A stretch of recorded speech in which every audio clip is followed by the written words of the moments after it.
right?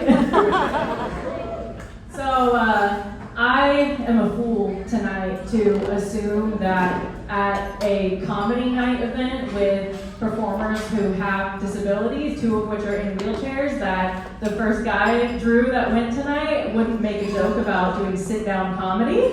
I've been waiting my whole life to say, I'm Sydney and I'm here to do sit-down comedy, but you know what? There's no rules here, so I'm Sydney and I'm here to do sit-down comedy. I have a disability. I was born with a disability that no one else can spell or pronounce, so I'm not even going to try it here tonight because you're going to forget by the time I get off stage and I'm just going to have to explain it again, so you're just going to have to take my word for it.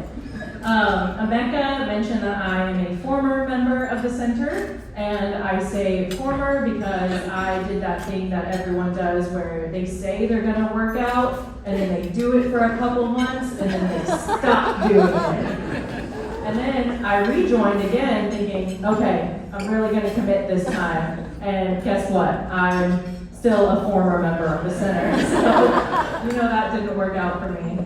But I really love the center. I think it's a great organization. I joined as a committee member in 2021, and I'm really thrilled that they asked me to be one of the openers here tonight. And as Wendy said, this was my first time ever doing comedy in front of people, like ever. And I was really, really terrified about the idea of doing this tonight. But then I had a realization. We are all here for one goal, which is to raise money for the center. And I thought, well, if I do really well tonight, you'll all be in such a good mood that you're going to want to donate more money to the center. Yeah. However, if I bomb tonight, you'll all feel really bad for me. And then you'll think, oh my gosh, she was so brave for getting up there and making a fool out of herself. I'm going to donate more money so that they can hire a professional opener for next year's event. But it's great to be in a room full of people who understand me, who just get me. But for those of you who aren't familiar with the disabled experience, I have written a pros and cons list for you, curated by me, who is a wheelchair user, obviously. I'm going to start with my cons. So con, sometimes I miss out on things because a place is inaccessible or I'm able to get there. Pro, I have a great excuse for canceling plans whenever I want. Con, physical activities are very difficult for me to do. Pro, my shoes always look brand new. Thank you. Con, people treat me differently than my peers because I'm in a wheelchair. Pro, people treat me differently than my peers because I'm in a wheelchair. I've never liked special treatment. It makes me really uncomfortable, but sometimes it can really work in my favor. And you have to take advantage of it sometimes, but I'll give you one word: lines. I rarely have to wait in a line, and it is fantastic. So, airport security, skip the line. Disney World, skip the line. Did you guys know that some people who are wheelchair users get paid by families to accompany them to Disney World so that they can skip the line? It sounds really bad. But if you're going to be exploited for your differences, you might as well get a free vacation out of it. You know what I mean? Maybe a concert at the BOK Center, skip the line. So a couple years ago, my friend and I went and saw Justin Bieber here in Tulsa. And her and I hadn't really been to a lot of concerts together, so when we walked up to BOK Center, there was a huge line to get in to see Justin Bieber. And she was like, oh my gosh, the line is so long, like we're gonna miss the opening act, we're gonna miss part of the show. And I was like, no. Just give me a minute. So So we get to the BOK Center, and like a moth to a flame, one of the security guards comes over to me and he says, "Ma'am, you can come over here with me." And I looked over at my friend and I was like, VIP baby. So there are perks, there are definitely perks. Having a wheelchair can be challenging sometimes, but it's also like having a VIP pass wherever you go. Almost my entire family is here tonight over at table 22 over there. Including my wonderful boyfriend Jacob. We met on Tinder back in 2016, which is a very common way to meet people now.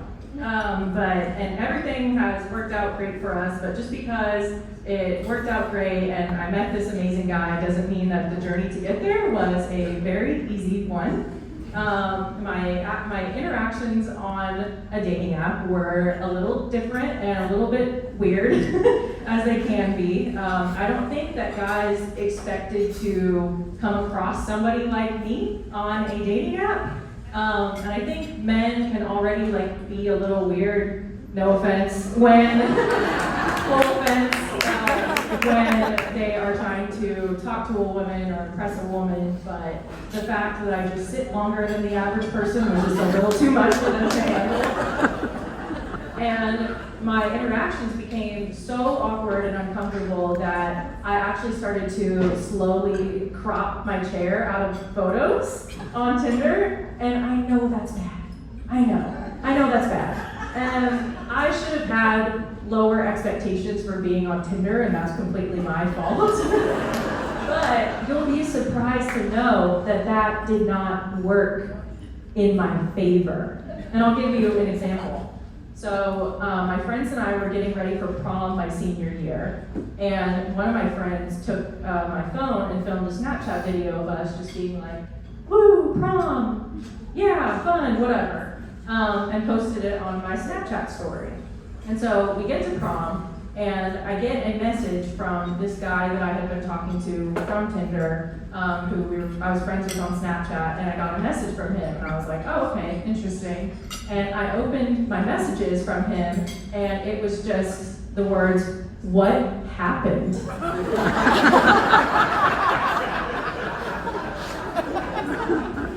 This man had thought that I was just a normal able-bodied girl, and then I got into a horrible accident and just put it on my Snapchat story, and he was very confused, and I was very confused because I had forgotten that I did that to myself.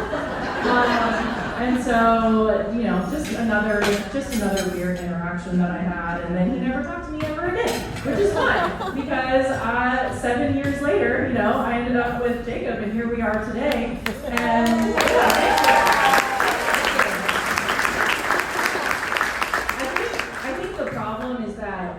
I think the guys that I talked to made assumptions about what it would be like to be with me, and they were seeing visions in their head of what life would be like with me.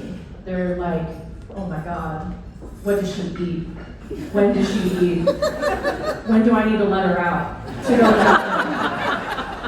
It can be very overwhelming, but I am proud to say that Jacob is a really, really great guy, and he lets me outside with him regularly. We go on walks to the park. He's really fantastic. But my strange interactions with people definitely don't stop at Tinder. They've been happening for my entire life. And I just want to know right now, how many of you have ever been prayed for at a Texas roadhouse? None? Just me? So when I was about 17, my friends and I went to the Texas Roadhouse to celebrate her birthday.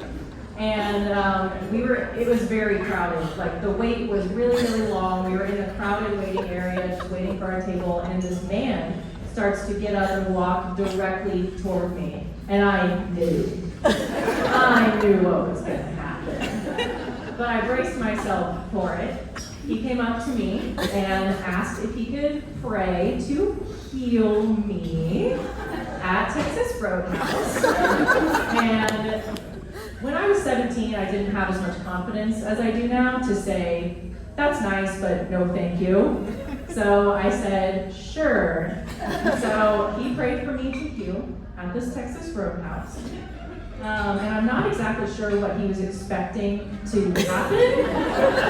I didn't know if he wanted me to get up and walk to a table that we had been waiting 45 minutes for. But you know that when he went home that night, he was so proud of what he did. He thought he really made a huge difference in my life. And spoiler, it didn't. I'm sitting here in my chair today, and it didn't work.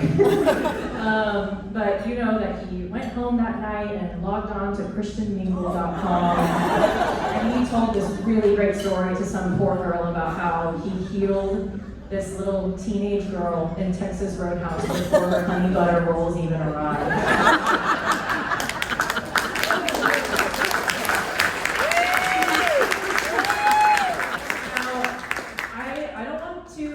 Anyone here, but it seems to me that the people, I don't want to lump anyone into a group, but people who are above a certain age seem to be the worst culprits when it comes to saying things to people like me that you just probably shouldn't say. And I'm going to give you a few examples. Do you have a license to drive that thing? You're going to get a speeding ticket. Want to race? Those are from people who pull up next to you in their car. This has happened before. It literally happened to me like 2 weeks ago. And those little phrases themselves don't offend me because people are well-meaning. They just don't think before they talk. So it's not what they say, it's the sheer amount of times that they've been said to me over the last 25 years of my life. People think they're being unique by saying those quippy little things to me, and newsflash, they're not. So right now, most of you are surrounded by more wheelchair users than you will ever be in your entire life tonight. So yeah. So I'm gonna need you to resist the urge to say any of those three things to a wheelchair user tonight. Because I promise you, we've heard them all before. I told Wendy when we were in rehearsals for this event that we should have like a swear jar type situation at the event. We can call it the ableist jar, I don't know, maybe. So if you have said any of those things to one of the wheelchair users here tonight, it's okay. It doesn't make you a bad person. It just means that you are required to scan that QR code on your tables and donate more money to